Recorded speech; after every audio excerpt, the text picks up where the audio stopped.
बिस्मिल्लाहिर्रहमानिर्रहीम। अस्सलाम वालेकुम। क्या हाल है, कैसे हैं आप सब? समी कुक में आप सबका खुशामदीद। एक नई रेसिपी के साथ आपके सामने हाजिर हुई हूँ। मिक्स सब्ज़ी यानी घंटो। घंटो कैसे बनाए आज आप लोगों से शेयर करेंगे। तो चलिए फिर स्टार्ट करते हैं। यहाँ पर मैंने साग ले लिए हैं। ये चुलाई के साग है, मेथी के साग है और इसके अलावा लाल साग है, पालक और मूली के साग हैं। इस तरह से मैंने 5 किस्म के साग ले लिए थे और सब मैंने एक गड्डी ले ली थी।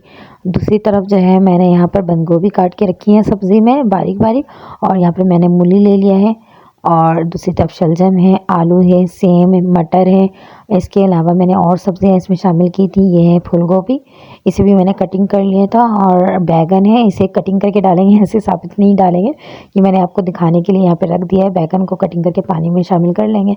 और इसके अलावा एक अदद लौकी है जो यहाँ पर तस्वीर में वीडियो में नज़र नहीं आ रही है, उसे भी मैंने कटिंग कर लिया था। तो सारी सब साग को जो है हम एक तरफ कर लेंगे, सबको एक गमले में शामिल कर लेंगे।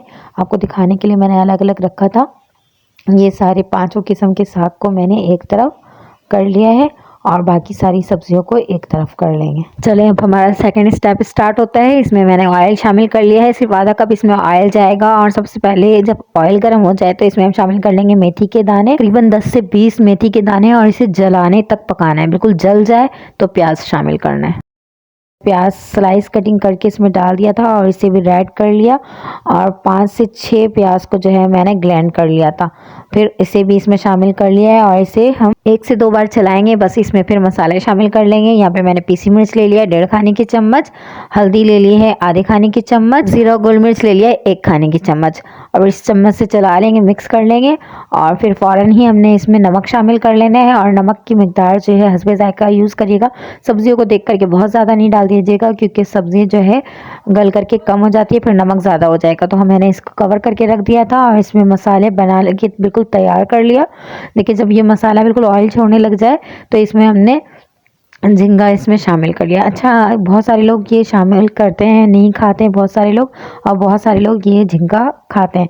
तो जो खाते हैं वो डाल दें और जो नहीं खाते हैं वो इसके यहाँ पर स्किप भी कर सकते हैं। बंगाली रेसिपी है और ज़्यादातर बांग्लादेशी लोग, बिहारी लोग इसे खाते हैं, तो इसलिए शामिल कर लिया। अच्छा, मैंने यहाँ पे सारी सब्जियाँ इसमें डालते जाऊँगी। अच्छा, पहले मैंने बैगन और लौकी जो मैंने वीडियो में नहीं दिखाया था वो कटिंग करके डाला और मिक्स कर लिया।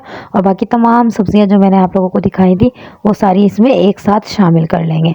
करने के बाद 1 से 2 बार इसे चला लेंगे, मिक्स करेंगे। और चूल्हे का जो फ्लेम होगा वो हाई रहेगा ताकि इसकी भुनाई हो जाए। जब इसकी भुनाई हो जाएगी तो फिर हम उसे कवर करके रख देंगे। और दूसरी तरफ साग को वॉश कर लेंगे पानी से अच्छी तरीके से।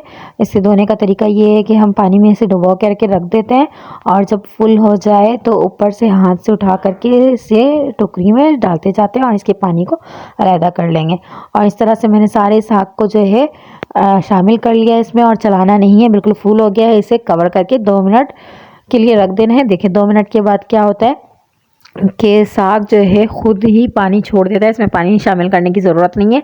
इसमें मैंने मसाला शामिल कर लिया है, 1 साशे शान का मछली मसाला का वो शामिल कर लिया है। और अब इसे हम मिक्स करेंगे। जब साग जो है थोड़ी सी गल जाए और तब जो है इसमें थोड़ी सी स्पेस भी बन जाती है ताकि हम चम्मच इसमें चला सकें। डालते साथ बिल्कुल भी जगह नहीं होती है। हम इसे कवर करके रख देंगे, साग खुद ही जो है गल के नीचे हो जाती है, फिर हम इसे चम्मच से चला लेंगे। इस तरह से हमें मिक्स कर लेना है। ये देखिए अभी सारी सब्जियां जो है कच्ची हैं और साग जो है थोड़ी सी गल गई है, तो अभी हमने इसे चलाना है और इसे कवर करके रख देना है। स्लो फ्लेम में हम 1 घंटे तक इसे गलाएंगे, बिल्कुल स्लो फ्लेम में। जब सब्जियां सारी गल जाएंगी, कम से कम 45 मिनट तो आपको गलाना है। इसके बाद आपने फ्लेम को बिल्कुल तेज़ कर देना है, हाई, ताकि इसकी भुनाई कर दें। जब अगर आप स्लो रखेंगे और कवर रखेंगे तो पानी कभी भी इसका नहीं सूखेगा। पानी सुखाने के लिए हमें इसे ओपन करके रखना है और इसे भूनते जाना है मुसलसल। पानी इसका सारा ड्राई हो जाएगा तो इस तरह से आपका जो है घंटों रेसिपी रेडी हो जाएगा। जितनी इसकी भुनाई होगी इतनी ही मज़े का होता है ये, इसलिए नमक ज़्यादा डालने मना किया था क्योंकि ये सारे गल करके कम हो जाते हैं। तो ये देखिए अब आपने यहाँ पर टेस्ट कर लेना है जब पानी ड्राई होने लगे कि आपको नमक की नीड है या नहीं है, अगर हो तो डाल दीजिएगा। फाइनली घंटों की रेसिपी रेडी हो गई है। तो फिर मिलेंगे नेक्स्ट वीडियो में, जब तक के लिए सभी को की तरफ से अल्लाह हाफिज़।